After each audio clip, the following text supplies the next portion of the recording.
ആദ്യമായിട്ട് ഒരു മലയാള cinema IMAX ഫോർമാറ്റിൽ നമുക്ക് കാണാൻ പറ്റുന്നത്. സോ ഇത് നേരത്തെ പ്ലാൻ ഉണ്ടായിരുന്നോ, എന്തായിരുന്നു അതിനുള്ളത്? ആക്ച്വലി നല്ല ചോദ്യം, thank you for the question. ഇല്ല, നേരത്തെ പ്ലാൻ ഇല്ലായിരുന്നു. ഞാനത് ഷൂട്ട് ചെയ്തിരിക്കുന്ന അനമോർഫിക് ഫോർമാറ്റിലാണ്. Anamorphic is not your ideal format of capture for IMAX mastering. ഐമാക്സിലായിരുന്നുവെങ്കിൽ I should have shot it either with full form. Glass എടുക്കുന്നതായിരുന്നു.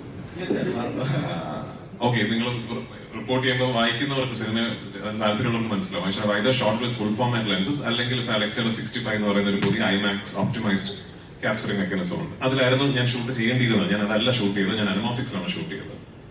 നമ്മുടെ ടീസർ റിലീസായ ദിവസം ജനുവരി 26-നാണ് ടീസർ റിലീസായത്. ജനുവരി 27-നോ മറ്റോ US ക്രിസ്റ്റഫർ ടിൽമൻ എന്ന് പറയുന്ന ഐമാക്സിന്റെ ഹെഡ് എന്റെ നമ്പർ കണ്ടുപിടിച്ച് എന്നെ ഇങ്ങോട്ട് വിളിക്കുകയായിരുന്നു.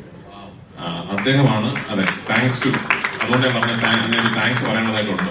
അപ്പൊ ക്രിസ്റ്റഫർ ടിൽമൻ, ക്രിസ് ആണ് എന്നെ ഇങ്ങോട്ട് വിളിച്ച് we just saw your film's footage and we truly believe that this needs to be showcased on IMAX across the world എന്ന് ഇങ്ങോട്ട് പറയുകയും ക്രിസിന്റെ താല്പര്യപ്രകാരമാണ് ഈ സിനിമ നമ്മൾ ഐമാക്സിലേക്ക് മാസ്റ്റർ ചെയ്ത് ഐമാക്സിൽ കാണിക്കുന്നത്. ഹാവിംഗ് സെഡ് ദാറ്റ്, ഞാൻ ഐമാക്സ് മാസ്റ്ററിന്റെ കുറെ ഫുട്ടേജ് കണ്ടു. The visual quality is mind blowing.